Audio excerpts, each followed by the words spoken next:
Chers amis, c'est avec un plaisir non dissimulé et un honneur qui n'a pas d'odeur, effectivement, un honneur très, très, très marqué, parce qu'une séance inaugurale, j'avais jamais fait. Et effectivement, cocher ça, je me sens vraiment un autre homme maintenant dans ma vie. J'ai fait une séance d'inauguration au Maroc, pays qui m'est cher, et je rappelle que je suis un candidat tout à fait sérieux à la demande de la double nationalité marocaine, surtout que si on peut être 2 fois champion du monde, je serais extrêmement honoré. Je vois que euh, par respect pour mon grand ami Aziz qui a mis le t-shirt orange et j'ai mis les baskets qui vont assorties. Et donc on m'a demandé de traiter un sujet qui n'est pas de ma spécialité, de la gastro-entérologie pédiatrique, mais quelque chose de général, et je vais essayer de voguer avec vous sur des réflexions. J'ai beaucoup travaillé et j'espère que vous allez ressentir l'émotion que je vais essayer de dégager par rapport à ce chat GPT que j'ai intitulé Allié, intrus ou partenaire d'avenir. Je vais vous mettre en condition.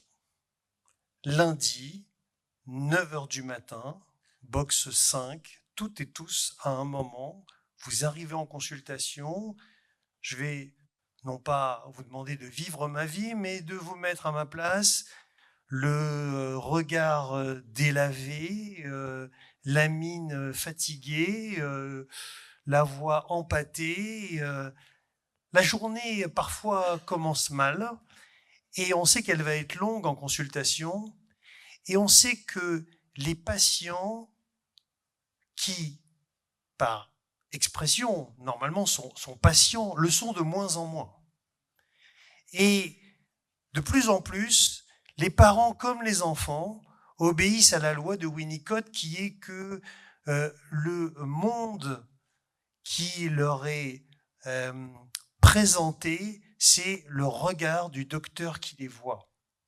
Ça veut dire que si les médecins leur signifient un regard qui est un regard désespéré, fatigué, incrédule, les parents vont l'être. Et si les parents le sont, les enfants le sont, et on passe de la polarité positive à la polarité négative. Et donc il faut aller au-delà de ça, parce que effectivement, un pédiatre joyeux, c'est un diagnostic bien fait, et c'est un enfant heureux. On a véritablement une grosse pression.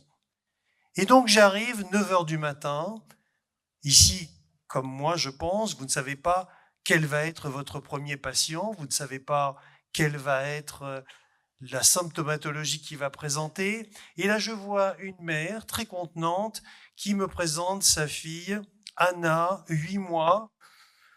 Et moi, j'avais jamais vu un érythème fessier de ce type-là. Et elle me dit, j'ai essayé plusieurs pommades, ça marche pas. J'ai essayé de l'interroger et elle me dit, faites quelque chose. Si je vous l'amène, c'est pour faire quelque chose. Et elle me pose le bébé comme si elle me faisait, entre guillemets, un cadeau, qu'il fallait que je fasse une sorte d'incantation et que je lui redonne son bébé et ses fesses en bon état. Genre, voilà, je vous le laisse, à vous, allez. Et ils s'assoient les deux, et les deux, le père et la mère, qu'est-ce qu'ils font? L'enfant est sur la table d'examen avec moi. Qu'est-ce qu'ils font les deux? Ils regardent leur téléphone.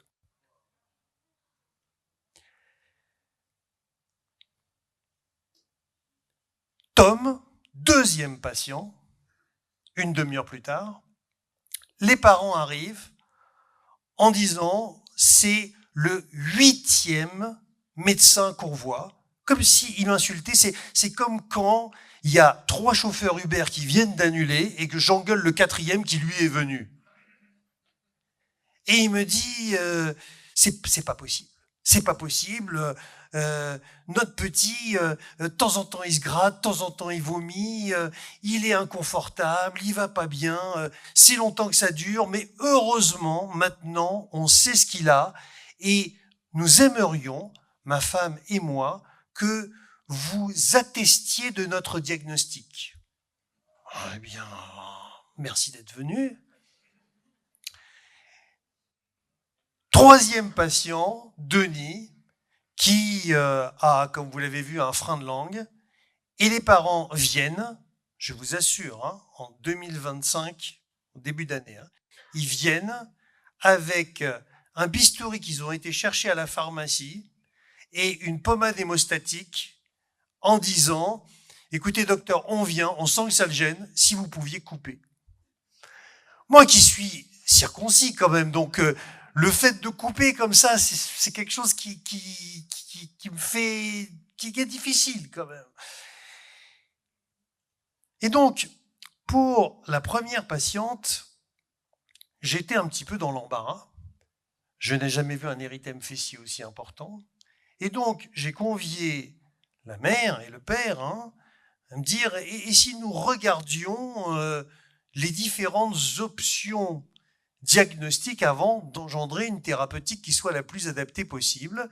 Et donc, devant les parents, qui étaient très ouverts à cela, eh bien, je leur propose de faire une photo et de la présenter à cette intelligence artificielle qui, devant une histoire précise que je compte et que je dis, eh bien, me propose le diagnostic, effectivement, de bébé qui est langé avec des couches lavables parce que les parents sont des bobos bio contre lesquels je n'ai rien. Sauf que si on est passé des couches lavables aux couches qui sont un petit peu plus absorbantes, c'est qu'il y a quand même un élément, on va dire, d'amélioration de la qualité de vie des nourrissons. Cette couche lavable, la mère dit, vous comprenez, par respect pour la planète, je peux pas faire trop de linge, je peux pas faire trop de lessive. Et donc, cette maman changeait 1 à 2 fois par jour maximum les fesses de son bébé. Voilà un état qui correspond à ça. Et il faut rendre à ChatGPT, à ce chatbot. Pourtant, moi, les chatbots, moi qui ai le mal de mer, déjà, quand on fait chatbot, ça me donne un petit peu la nausée. Là, il faut dire qu'il faut lui rendre service puisqu'il a réussi à m'orienter sur la seule chose qu'il fallait que je fasse et auquel je n'avais pas pensé, c'est poser la question, est-ce que vous changez votre enfant avec des couches lavables ou pas ? Puisque cet enfant, quand je l'ai effectivement examiné, il n'avait pas de couche à ce moment-là. Surprise. Deuxième enfant, c'est les parents de Tom. Et là, ils sont arrivés avec le diagnostic qui leur a été proposé par ChatGPT qui a dit « Cet enfant et votre enfant a possiblement un SAMA ». Donc on a entendu parler du SAM tout à l'heure, de l'activation macrophagique. Le SAMA, c'est le syndrome d'activation mastocytaire aiguë, n'est-ce pas ? Et ChatGPT a dit « c'est compatible ». Et il a même envoyé sur la réponse l'ensemble de l'axe cerveau-intestin avec le dysfonctionnement histaminique et neurohistaminique du SAMA. Et la mère me présente effectivement en disant « si vous voulez, docteur, vous imprégner de comment ça se passe, je vous laisse à disposition mon téléphone. » Autrement dit, des parents très pédagogiques, comme vous le voyez. Et je leur ai dit oui. Et puis ils ont dit oui, il se gratte un peu, il est inconfortable, de temps en temps il a des nausées, de temps en temps il a des maux de tête. Dis-moi. On a trouvé que ça match. Bon. Je lui dis mais c'est quand même une maladie rare. Elle me dit oui, mais c'est possible. Est-ce que vous pouvez m'affirmer à 100% que ce ne soit pas ça? Le 100% en médecine, Ah ben vous pouvez pas. Et vous voyez comment le raisonnement actuellement fait que quand on ne peut pas être sûr à 100%, ben à ce moment-là, on prend une option qui est très peu probable. Et je rappelle à tout le monde que les maladies rares, comme le SAMA, et bien que la fréquence d'une maladie rare est beaucoup plus rare que la fréquence d'une maladie qui n'est pas rare, mais qui a une présentation atypique. Autrement dit, une forme atypique d'une maladie fréquente est bien plus fréquente qu'une maladie rare. Or, actuellement, on est dans le syndrome de la maladie rare qu'on va trouver sur ChatGPT. Et le troisième, avec les parents qui étaient toujours au téléphone, eh bien, je leur dis, regardez pourquoi votre enfant qui est au biberon et qui n'est pas au sein ne devrait pas être affecté par son frein de langue qu'il a de manière indiscutable et qu'à mon sens, ça va être plus délétère que bénéfique de le lui couper. On est entre nous. J'avais pas du tout envie de couper ce frein. Par crainte de couper un frein. Il y a des freins parfois à ce qu'on fait.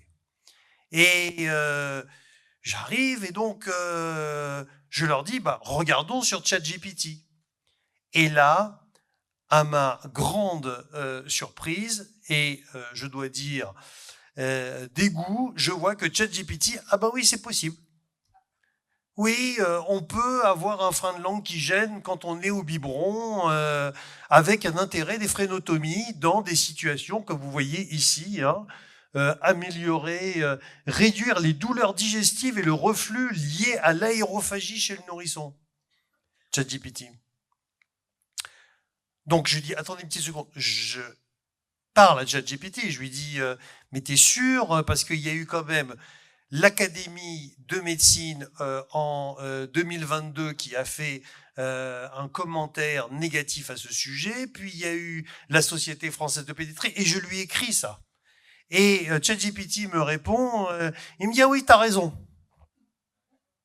Oui, mais en fait, il faut faire ça avec extrême prudence. Alors, c'est vrai qu'on est dans des situations où, et ça a un terme particulier, quand ChatGPT se trompe, on appelle ça une hallucination. Et donc, c'est amusant parce que hallucination, c'est quelque chose de fort. D'accord ? Donc, on est sur quelque chose qui est fortement artificiel et qui peut être dans le tout vrai comme dans le tout faux, sans que ça gêne plus que ça des parents qui, eux, veulent qu'on soit sûr à 100%. Alors, est-ce que ChatGPT est véritablement notre allié ? Alors, c'est sûr que quand on a à faire des schémas, c'est assez facile. Quand on a à faire des listes de régimes, des diversifications, et vous savez, j'ai un bon ami qui est en face de moi, Khalid, qui m'a fait acheter un appareil magnifique, moi qui ai quelques consultations qui sont dans une langue étrangère à la mienne, c'est absolument remarquable. C'est-à-dire que il y a maintenant des robots de consultation. On en a qui sont payants et on en a maintenant avec des petites boîtiers. On a la version Doctolib maintenant qui fait ça pour 60 € par mois. Eh bien, on fait la consultation et il n'y a plus d'écran entre nous et les patients. C'est-à-dire que jusqu'à présent, je pense que dans vos bureaux, vous avez les patients qui sont derrière un bureau, vous qui êtes derrière le bureau, il y a le bureau et sur le bureau, il y a l'ordinateur. Je pense que c'est souvent comme ça que ça se passe. Eh bien, depuis maintenant quelque temps, j'ai enlevé le bureau et quand je reçois les patients, on est avec 3 chaises en face et une chaise à côté, c'est-à-dire qu'on est comme un rond. C'est comme si on se tenait la main. Je peux vous assurer que ça change complètement l'ambiance. Il n'y a plus, entre guillemets, cette barrière. Parce que quand on dit en français, vous faites écran, c'est quelque chose. Et il y a l'écran. Et quand les parents parlent et qu'on ne les voit pas et qu'on tape ce qu'ils disent, on ne sait pas. Les parents ne voient pas ce qu'on tape. Les parents se disent peut-être qu'il dit autre chose, peut-être qu'il pense à autre chose. Là, en étant dans cette situation, ChatGPT et l'intelligence artificielle en général vont nous permettre d'être véritablement dans ce lien qui est véritablement demandé par les parents qui sont en quête de parentalité. Je parle des parents français puisque c'est eux que je vois. Je ne sais pas si les parents marocains sont infantilisés à ce point-là. Mais véritablement, on a l'impression que les parents, quand ils viennent, ils ont un besoin. Ils ont un besoin d'une image qui est une image rassurante. Ils n'ont pas besoin que d'un docteur spécialiste qui va faire un diagnostic. Ils ont besoin de quelqu'un qui les couvre, qui les entoure, qui les écoute. Et pour ça, il faut qu'il y ait un échange à la fois visuel et verbal. Et ça, il faut savoir que les nouvelles consultations en intelligence artificielle peuvent nous les fournir. Je vous engage à vous lancer. Vous allez voir, ça change complètement le paradigme. C'est de même, et sûrement déjà vous le faites avec l'ordinateur, sur des ordonnances qui sont déjà pré-imprimées, sur des comptes rendus qui sont déjà un petit peu tout faits. On a l'impression, parce que peut-être qu'il y a des anciens parmi nous qui avaient ce que je faisais quand j'étais externe et qu'il y avait le professeur et qui avait sa secrétaire en consultation. Je ne sais plus si vous avez vu ça. Qu'est-ce qu'il faisait le patron? Il était comme ça. Et qui c'est qui écrivait, entre guillemets, et qui écrivait l'ordonnance et qui écrivait... C'était sa secrétaire. Sauf qu'une secrétaire, comme un secrétaire d'ailleurs, ben ça râle. L'intelligence artificielle peut. Autrement dit, certains disent l'intelligence artificielle, c'est ton assistant qui ne râle jamais. J'ai beaucoup travaillé pour tout ce qui est entre guillemets, hein, c'est pas des citations, hein, c'est de moi, hein, d'accord? Alors j'ai regardé puisque un de mes amis m'a dit, mais maintenant tes diapos là, elles sont has-been, il faut que tu les mettes sur gamma.app. Donc j'ai acheté gamma.app. Et il m'a proposé, honnêtement, entre ma diapo et sa diapo, je préfère la mienne.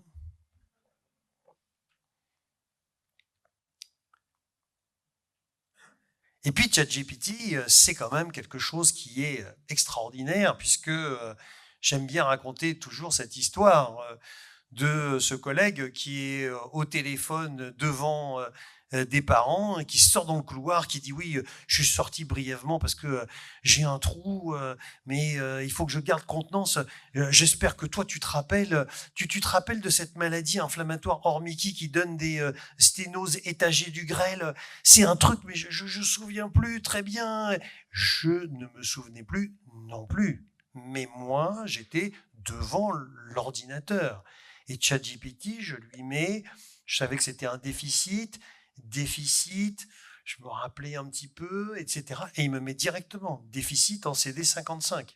Et à ce moment-là, avec une voix très contente, je lui dis, c'est un déficit en CD55. Oh Marc, heureusement que tu es là. Le chirurgien est au bloc. Il est au bloc, il voit quelque chose et il fait une appendicectomie et à l'anapathe en extemporané, on lui dit appendicite granulomateuse alors qu'il était en train de réduire une invagination intestinale aiguë chez un enfant de 8 ans. Nous, la tuberculose, on en a peu. Et il m'appelle et il me dit mais Marc, je t'appelle là, je suis au bloc. Et moi, j'étais dans mon bureau. Je lui dis oui, et il me dit ça existe les invaginations qui révèlent des maladies de Crohn de l'enfant? Je lui dis et là, il faut savoir comment on dit invagination en anglais, parce que si on écrit invagination, ça sort pas. Hein. Et donc on écrit intussusception, Crohn's disease, hein, directement sur l'intelligence artificielle, et il me sort 62 items found. Et je lui dis, l'invagination dans les maladies de Crohn, et vous voyez, je prends un ton un peu posé comme ça, hein, parce que le chirurgien, il a toujours normalement le col très très... On sent qu'il y a quand même un gap, vous voyez. Et je lui dis, mais c'est classique. Et il me dit, oh Marc, heureusement que je t'ai appelé. Je dis, ben oui. Et ces parents qui arrivent, pareil, ils ont vu 4 médecins pour des phosphates alcalines à 3450. Il a un dosage de vitamine D qui est normal. Il n'a pas eu de fracture. Il a un bilan hépatique qui est normal. Et les parents me disent, on vient vous voir, c'est vous le spécialiste. Et il faut que vous trouviez. Vous avez parfois cette injonction des patients qui dit, il faut que vous trouviez. Mais d'où il faut? Il faut. Et alors, quand on est dans le privé, il vous montre de manière à peine dissimulée que non seulement il faut, mais qu'ils vont payer, mais c'est pas sûr. Je me vois bien dire à l'URSSAF, je vais vous payer, mais c'est pas sûr. Et donc, phosphatase alcaline très élevée, ben, il faut avoir, vous voyez, l'écran du PubMed juste, hein, et là, on met hyperphos, et là apparaît en 3e position directement, hyperphosphatasémie transitoire, chez un enfant qui va bien, qui n'a pas de soucis. Et là, je regarde, il me faut deux clics. Hein. L'important, c'est d'arriver à gérer les parents pour qu'ils déshabillent de manière tranquille l'enfant et qu'ils ne vous voient pas en train de voir l'ordinateur. Mais on arrive, il faut bien décaler l'écran. C'est là où, quand on est tous les trois, derrière, il faut avoir l'écran qui soit toujours près de vous, parce que si on a abandonné le bureau, on n'abandonne pas l'ordinateur, hein, sachez-le. Hein. Et là, je leur dis, c'est une probable hyperphosphatasémie transitoire, c'est quelque chose qui est de bon pronostic, assez banal et bénin, c'est 3 à 4% de la population générale, ce qui est vrai. Hein. Il faudra recontrôler les LDH dans 3 à 6 mois. Ah, merci docteur. Merci ChatGPT, merci PubMed, merci l'intelligence artificielle. Parfois, ChatGPT, c'est un intrus. C'est un intrus. Alors j'aime bien quand ils disent que l'OpenAI c'est LLM. Pour moi, c'est un langage légèrement mystique. Hein. Et puis, les réponses sont parfois erronées, mais elles sont dites avec une telle assurance, alors que quelle est la base de ChatGPT? C'est ce que tout le monde pense. Tout le monde, spécialiste, non spécialiste, expert, non expert. Et comme tu le disais tout à l'heure, il faut extrêmement se méfier de la source. Or là, c'est une compilation de sources. Une source qui peut être un petit peu frelatée. D'autant plus que, comme on l'a dit tout à l'heure, il y a des hallucinations. Vous allez me dire, mais ça existe vraiment les hallucinations? J'ai cherché pour vous. Voilà quelques hallucinations dans mon domaine. Le loperamide Imodium peut être utilisé en cas de diarrhée aiguë chez l'enfant de plus de 1 an. L'AMM, c'est déjà moins de 3 ans. Hein. Et puis, il ne faut pas utiliser le loperamide chez l'enfant en général. Celle-là, je l'ai adorée. Selon l'article de Dupont et collaborateurs 2021 publié dans Journal of Pediatric Hepatology, la mésalazine est plus efficace que l'infliximab dans la rectocolite hémorragique de l'enfant. Alors d'abord, entre le 5-ASA et l'infliximab, il n'y a pas photo. C'est vrai que M. Dupont existe, et c'est Dupont-T et pas Dupont-D, donc ça c'est vrai. Mais ce qui est incroyable, ça c'est incroyable quand même, c'est que Journal of Pediatric Hepatology n'existe pas. Cette revue n'existe pas. C'est-à-dire qu'il a été en néophyte capable, ChatGPT, d'inventer une publication dont il est probablement le rédacteur en chef. La maladie de Hirschsprung, c'est écrit, hein, il l'a écrit, hein, comme il a écrit qu'il fallait couper le frein de langue parce que ça donnait de l'aérophagie chez les nourrissons qui buvaient au biberon. La maladie de Hirschsprung peut être traitée par régime sans résidus laxatifs. J'espère qu'il n'y a pas de chirurgien viscéraux dans la salle. Hein. D'accord? Et puis il n'y a pas que de la gastro. J'ai rajouté, puisque j'ai vu qu'il y avait une question sur le Kawasaki tout à l'heure, j'ai profité. La maladie de Kawasaki est associée à une élévation constante de la CRP supérieure à 300. C'est écrit. Donc les hallucinations sont des hallucinations extrêmement Vous savez que ça fait partie de la confusion mentale, l'hallucination. Donc on est vraiment dans de la psychiatrie. Et puis c'est un truc parce que c'est une parentalité un peu augmentée, parce que, et ça je parle devant mon ami Hervé qui travaille depuis des années sur le modèle qui permettra avec des symptômes d'enfant de savoir s'il faut qu'il aille aux urgences rapidement, s'il faut qu'il attende, si la ventilation est extrêmement importante. ChatGPT, lui, il n'a pas de problème, hein, il ne va pas attendre des années. Hein. D'accord ? Fièvre, voilà, fièvre, quelque chose, hein, il te dit il faut y aller, il ne faut pas y aller. D'accord ?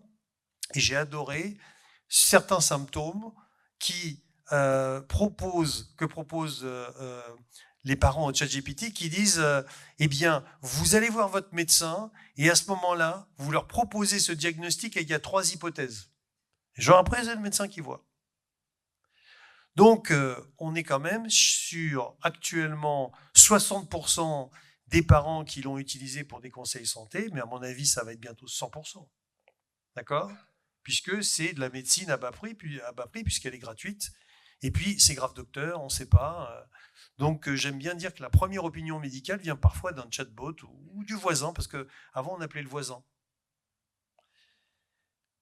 Et puis, parfois, ça embrouille la relation de soins, hein, parce que les parents sont complètement pris par cette vocation, hein, que ce qui est écrit est vrai. D'accord ? Et comme il y a une confiance qui est de moins en moins importante envers le corps médical, au Maroc, j'espère pas, mais en France, je peux vous dire que oui, eh bien, l'intelligence artificielle prend le dessus très facilement. Et donc, rappelez que ChatGPT est un outil, pas un oracle.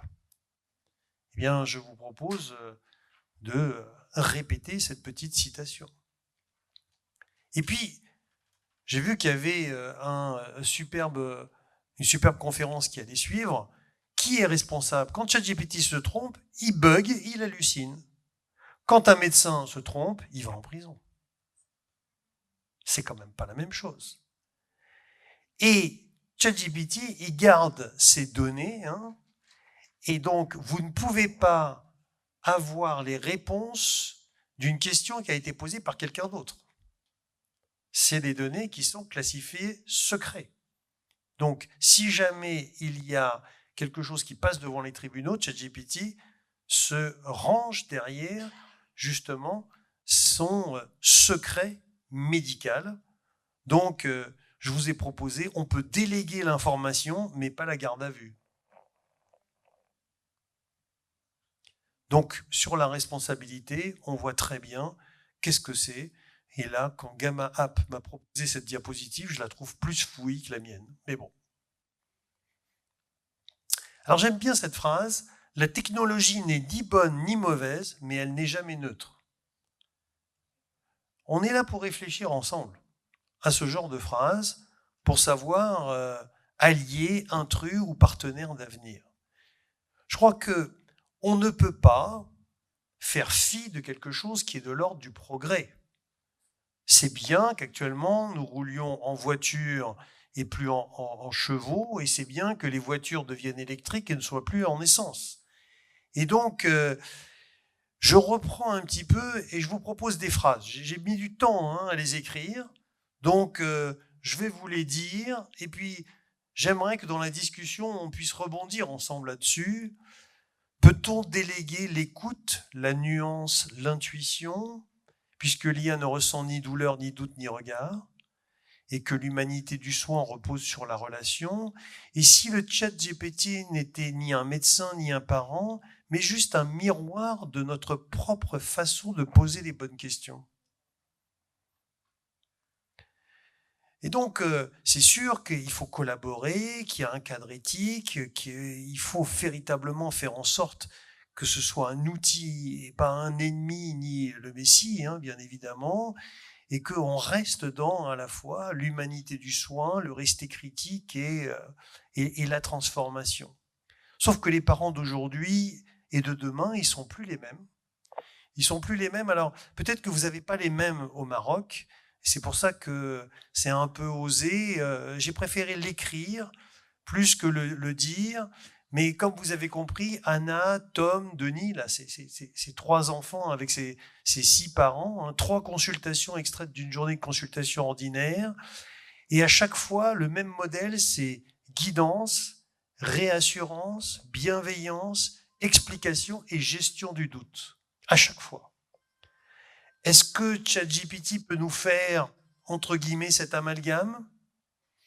J'en doute, mais peut-être que je suis sceptique à tort. Toujours est-il qu'ils cherchent les moteurs de recherche. Quand nous on dit recherche, c'est pas pareil que les moteurs de recherche. Et donc, ce scientifiquement prouvé, c'est important de réduire ce hiatus et de bien comprendre les parents. Et il faut savoir que les parents sont beaucoup perdus actuellement. Ils sont beaucoup perdus. Et je vais finir par écouter ce que eux ils écoutent. Alors c'est en France, c'est un rappeur français. Il s'appelle Orelsan. Peut-être que vous le connaissez, peut-être que vous ne le connaissez pas. En tout cas, il fait des beaux textes quand il chante. Enfin, je vais pas dire il chante, il clame, on va dire. Hein. Et j'ai été particulièrement marqué par une de ses compositions qui s'appelle L'odeur de l'essence.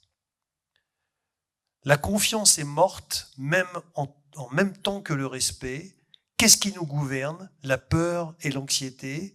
Plus personne n'écoute, tout le monde s'exprime, que des opinions tranchées, rien n'est jamais précis, plus le temps de réfléchir, tyrannie des chiffres, pas de solution, que des critiques, tout le monde est sensible, tout le monde est sur la défensive, sujet sensible, personne sensible. Voilà qu'est-ce qui percute dans l'esprit des parents. Et donc, c'est une série à épisodes que nous allons ensemble suivre, hein, avec des saisons 1, des saisons 2, mais je dirais que nous, en tant que pédiatres, c'est la main qui rassure, le regard qui comprend, la voix qui écoute, et l'intelligence artificielle, elle est certes puissante, mais à mon avis, seule l'intelligence du cœur soigne. Je dirais l'intelligence du cœur saigne vraiment, et je vous propose d'écouter le cœur d'Hippocrate qui bat en vous. Je vous remercie.